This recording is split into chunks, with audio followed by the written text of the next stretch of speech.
నమస్తే. Welcome to our channel. నేను సిరి. Red book ఎక్కడ చూసినా ఎవరి నోట విన్నా రెడ్ బుక్ వినిపిస్తుంది. రెడ్ బుక్ పేరు వినిపిస్తుంది.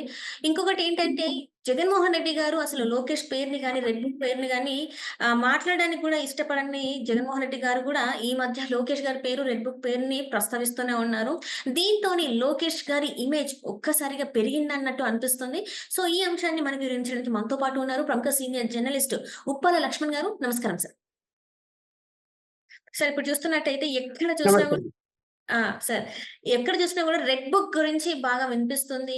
ఈ రెడ్ బుక్‌తోని లోకేష్ గారి ఇమేజ్ అమాంతం పెరిగిందని గూడా అనిపిస్తుంది. కానీ అంటే ఎందుకు అంటే ఈ అధికారులందరూ కూడా రెడ్ బుక్ వల్ల భయపడుతున్నారు.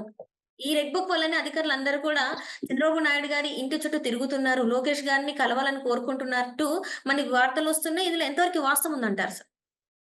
ఇప్పుడు అధికారులు గాని, పోలీసు అధికారులు గాని ఎలా ఉంటారంటే, ఏ ప్రభుత్వం ఉంటే ఆ ప్రభుత్వం ఊడిగం చేసేటువంటి పద్ధతిలో నడుస్తూ ఉంటారు. ఎక్కువగా అవినీతి పరులు అలా చేస్తూ ఉంటారు. హ్మ్. నిజాయితీగా ఉన్న వాళ్ళు అవసరమే లేదు. హ్మ్. ఇప్పుడు గత ప్రభుత్వంలో ఎంత తొత్తులుగా పనిచేశారో మనం చూసాం. పోలీస్ వ్యవస్థను గాని, లేకపోతే అడ్మినిస్ట్రేషన్ సైడ్ గాని. కొంతమంది హ్మ్. అంటే జిల్లా కలెక్టర్లు, జిల్లా ఎస్పీలు, అలాగే రెవెన్యూ డిపార్ట్మెంట్ కూడా చూసాం. ఇప్పుడు తప్పు జరిగితే ఆ తప్పు కరెక్ట్‌గా ఎస్టాబ్లిష్ చేసి కేసు పెట్టడం వేరు. అలాగే డిపార్ట్‌మెంట్‌లో తప్పు జరిగితే చర్యలు తీసుకోవడం వేరు. హ్మ్. తప్పు హ్మ్. జరిగినా, జరగకపోయినా కూడా ఒక టార్గెట్‌గా భావించి తెలుగుదేశం, జనసేన, ఈవెన్ బీజేపీ వాళ్ళ మీద కూడా కేసులు పెట్టారు. హ్మ్. ఎవరిని వదిలిపెట్టరు. అలాంటి పరిస్థితుల్లో లోకేష్ గారికి మరి ఆలోచన ఎలా వచ్చిందో, ఒక రెడ్ బుక్ లాంటిది నేను పెట్టుకున్నాను. ఎవరెవరు ఇట్లా అన్యాయంగా వ్యవహరిస్తున్నారో అధికారులు, వాళ్ళందరి పేర్లు నేను రాసుకుంటున్నాను. మేము అధికారంలోకి వచ్చిన తర్వాత వాటి మీద మేము చర్యలు తీసుకుంటామని చెప్పాడు. ఇప్పుడు హ్మ్. గూడా ఆయన రిపీట్ చేశాడు. ఇప్పుడు రెడ్ బుక్ రాజ్యాంగం నడుస్తాంది ఆంధ్రప్రదేశ్‌లో అని చెప్పి జగన్మోహన్ రెడ్డి గారు ఢిల్లీలో ఆరోపణ చేసిన తర్వాత, నారా లోకేష్ గారు మళ్ళీ క్లియర్‌గా చెప్పాడు. రెడ్ బుక్‌లో నేను రాసుకున్నానయ్యా. యెస్, దాంట్లో ఎవరైనా అక్రమాలు, అన్యాయాలు చేసుంటే గుర్తుండాలి కాబట్టి పేర్లు రాసుకున్నాము. హ్మ్. మరి ఆ అన్యాయాల గురించి కూడా రాసుకున్నాము. కాబట్టి దాని ప్రకారం మేము చర్యలు తీసుకుంటాము. తీసుకోకుండా ఏమి ఉండము అని చెప్పి చెప్తున్నాడు గదా! చెప్తూ ఉన్నప్పుడు ఇక్కడ రెడ్ బుక్ రాజ్యాంగం నడుస్తుందంటే ఏంటి? అంటే కావాల్సి రాసుకున్నారా ఏమన్నా? తప్పు చేయకపోయినా రాసుకున్నారా? ఒకవేళ తప్పు చేయకుండా రాసుకుంటే మీరు క్వెషన్ చేయండి. పలానాయన ఏం తప్పు చేయలేదు. నువ్వు రెడ్ బుక్‌లో ఎలా రాసుకున్నావు? ఎలా చర్యలు తీసుకుంటావు? వీళ్ళైనా అధికారంలో ఉన్నటువంటి ఎన్‌డీఏ కూటమి అయినా కూడా తప్పు చేయకపోయినా ఒకవేళ పొరపాటున పేరు రాసుకొని ఉంటారనుకుందాం. హ్మ్. ఆ! ఏ తప్పు దొరకనప్పుడు ఎలా చర్యలు తీసుకుంటారు? యెస్. తీసుకోలేరు గదా! హ్మ్. చర్యలు తీసుకోవాలంటే ఏవో ఉండాలి గదా! అక్కడ తేడా. ఇప్పుడు మరి అట్లా అనుకుంటే జగన్మోహన్ రెడ్డి గారు ప్రతిపక్ష నాయుడుగా అంతకుముందు ఉన్నప్పుడు, చంద్రబాబు నాయుడు రాష్ట్రం విడిపోయిన తర్వాత, ముఖ్యమంత్రి అయిన తర్వాత రైట్. రైట్. ఎన్ని సార్లు పోలీసులను హెచ్చరించలేదు. మేమన్నీ నోట్ చేసుకుంటున్నాము. గుర్తుపెట్టుకుంటున్నాము. మిమ్మల్ని అందరిని మేము అధికారంలోకి వస్తే మీ మీద చర్యలు తీసుకుంటామని అన్నాడు గదా! హ్మ్. నోట్ చేసుకుంటున్నాం అన్నాడు గదా! కాకపోతే ఈయన రెడ్ బుక్ అన్నాడు. ఆయన నోట్ చేసుకుంటున్నాం అన్నాడు.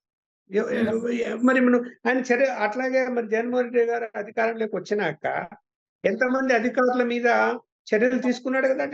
చంద్రబాబు నాయుడుకి అనుకూలంగా ఉన్నారని చెప్పి హ్మ్. వాళ్ళని లూప్ హోల్‌లో పెట్టాడు గదా! కొంతమందికి అనేక ఇబ్బందులు పెట్టాడు గదా! అవును సార్. మనం చూసాం గదా! రమేష్ గారికి ఎన్ని ఇబ్బందులు పెట్టారు ఎలక్షన్ కమిషన్‌గా ఉన్నాయనకు. అలాగే ఇంటెలిజెన్సీ చీఫ్‌గా ఉండేటువంటి ఆయన మీద ఎన్ని ఇబ్బందులు పెట్టాడో చూసాం కదా! చాలా మంది మీద ఒకరి మీదని కాదు. కొంతమంది భయపడిపోయి సెంట్రల్ గవర్నమెంట్ డెప్యుటేషన్ మీద ఎళ్ళిపోయారు అవును. ఆఫీసర్‌లు. అవును సార్. ఏ ఈయన ధాటికి తట్టుకోలేక జగన్మోహన్ రెడ్డి గారి ధాటికి తట్టుకోలేక. మరి ఇక్కడ ఎవరు ఇప్పుడు తను మాట్లాడే ముందు తన వీపు తను కూడా చూసుకోవాలి. నేనేం చేశాను నా పరిపాలనలో 5 సంవత్సరాలని ఆయన కూడా చూసుకోవాలి గదా! హ్మ్. హ్మ్. ఏంటి ఇక్కడ నష్టం ఏంటి? ఇప్పుడు రెడ్ బుక్‌లో పేర్లు రాసుకున్నారు. ఏంటి నష్టం చెప్పండి? రాసుకుంటానే అక్కడ ఏం ఆధారం లేకుండానే చర్యలు తీసుకుంటారా? తీసుకోలేరు. సాధ్యం కాదది. తీసుకుంటే కదా ఇప్పుడు జగన్మోహన్ రెడ్డి గారు ఆధారం లేకుండా కేసులు పెట్టి ఇబ్బందులు పెట్టినప్పుడు, వీళ్ళు గూడా అదే పని చేస్తే జగన్మోహన్ రెడ్డికి 11 సీట్లు ఇచ్చారు. వీళ్ళకి అయి గూడా ఇవ్వరు. హ్మ్. హ్మ్. ప్రజలేమంత అంత మూర్ఖులు కాదు. నువ్వు డబ్బులు ఇచ్చినంత మాత్రాన, బటన్ నొక్కినంత మాత్రాన నీకు ఓట్లేస్తారని భ్రమపడ్డావు. జవాబు చెప్పారు కదా దానికి. అయ్యా బాబు, అది కాదు ఇంపార్టెంట్, రాష్ట్ర అభివృద్ధి ఇంపార్టెంట్. నువ్వు ఏది చేయలేకపోయావు, రాజధానిని కట్టలేకపోయావు, 3 రాజధానులు అన్నావు, అది చేయలేకపోయావు, పోలవరం కట్టలేకపోయావు, వెనుకబడిన జిల్లాల అభివృద్ధి చేయలేకపోయావు, రాష్ట్రంలో ఆర్థిక వనరులు పెంచలేకపోయావు, పరిశ్రమలు రాలేదు అని చెప్పి దీనిని ప్రధానంగా తీసుకున్నారు ప్రజలు, ఓట్లేశారు. 17% ఎక్కువ ఓట్లు వచ్చాయి మీకంటే. ఎట్లొచ్చాయి? అందువల్ల ఇవన్నీ ఆయన ఇప్పటికైనా జగన్మోహన్ రెడ్డి గారు ఈ రెడ్ బుక్ అనేటువంటి మాటలు మాట్లాడేసి పక్కన పెట్టి, రాష్ట్ర అభివృద్ధి విషయంలో 10 సంవత్సరాలుగా అన్యాయం జరిగిపోయింది, ఇప్పుడైనా సహకరిస్తాము అభివృద్ధి విషయంలో అని చెప్పి, నువ్వు ఒక ప్రతిపక్షంలో ఉన్నప్పుడు మీరు సహకరించండి. తప్పు చేస్తే ఎవరు విమర్శ చేయొద్దు, ఇప్పుడు అవినీతి జరిగింది అనుకోని బయట పెట్టు. తప్పు చేశారు, ఇదిగో ఈ తప్పు చేస్తున్నాం అని చెప్పు. ఎవరు అంటారు, ఎవరు కాదంటారు, ఒప్పుకుంటారు. అభివృద్ధి విషయంలో సహకరించు. ఇవాళ రాజధాని నిర్మాణానికి కేంద్ర ప్రభుత్వం నిధులు ఇస్తున్నది, పార్లమెంట్ లో చెప్పింది అమరావతి రాజధాని అని. ఇంకా నువ్వు 5 సంవత్సరాల్లో నీ వల్ల అవుతాడా అమరావతి రాజధాని పనులు ఆపడం? నీ వల్ల అవుతుందా? నీ 11 మంది ఏమైనా ఆపగలుగుతారా? మీరు ఏమీ చేయలేరు. అభివృద్ధి అనేది జరుగుతుంది. అమరావతి నిర్మాణ పనులు మొదలవుతాయి. కేంద్రం అంత కేంద్రం పూర్తి నిర్ణయం తీసుకొని కట్టుబడి ఉంది. ఉన్నప్పుడు నువ్వేం చేయగలుగుతావు? ఎవరో చిన్న చిన్న పార్టీలలో వచ్చి నీ ధర్నాలో పాల్గొన్నారు, వాళ్ళందరూ వచ్చి ఇక్కడ ఆపుతారా అభివృద్ధిని? ఎవరు వాళ్ళు? ఏం సంబంధం వాళ్ళు? ఆంధ్రప్రదేశ్ అభివృద్ధిని అయ్యా జగన్మోహన్ రెడ్డి గారు, నిజంగా నీకు చిత్తశుద్ధి ఉంటే రాష్ట్ర అభివృద్ధిలో పాలు పంచుకో. ఇప్పటికైనా నెక్స్ట్ రాబోయే ఎన్నికల్లో నిన్ను ప్రజలు ఆదరిస్తారేమో. అంతేగాని ఇంకా ఇక్కడ లా అండ్ ఆర్డర్ లేదు, ఇక్కడ మర్డర్లు జరిగిపోతున్నాయి అని చెప్పి రాష్ట్రాన్ని అబాస్పాలు చేస్తే పెట్టుబడిదారులు ఎవరు వస్తారండి ఇక్కడికి? ఆంధ్రప్రదేశ్ కు లా అండ్ ఆర్డర్ లేదంటే వస్తారా?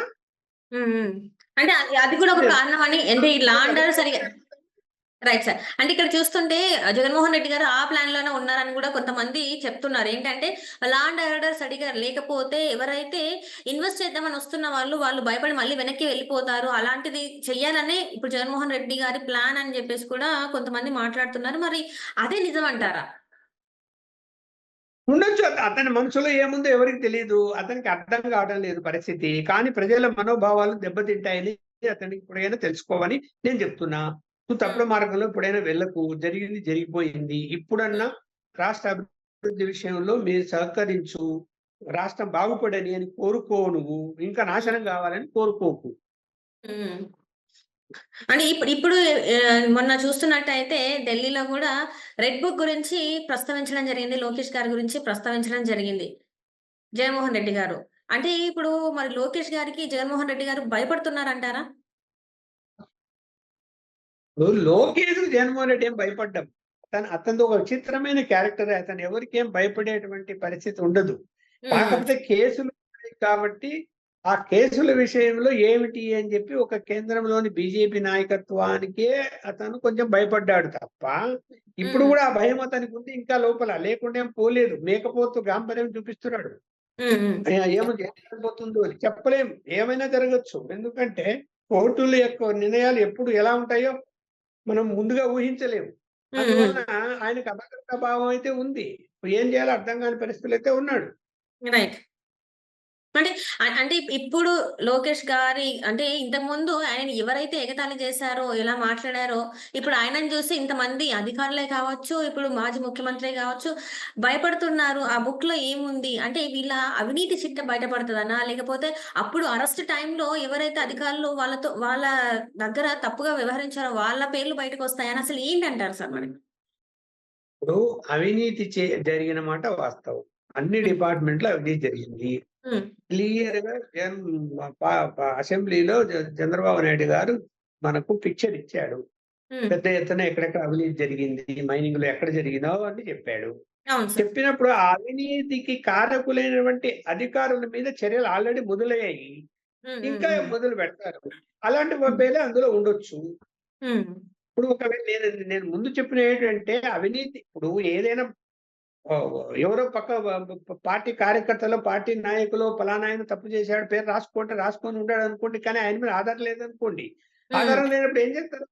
రైట్. ఇప్పుడు తప్పు చేసినోడికి తెలుసు నేను ఈ తప్పు చేశానని. వాడు భయపడాలి గానీ తప్పు చేయని వాడు ఎందుకు భయపడతాడు? పేరు ఉంటే మాత్రం. పేరు ఉన్నంత మాత్రాన తప్పు చేయకపోయినా ఈ ప్రభుత్వం చర్యలు తీసుకుంటుందని అనుకోవడం లేదు. చంద్రబాబు నాయుడు అంత ధైర్యం చెయ్యడు. అతని పద్ధతి వేరు.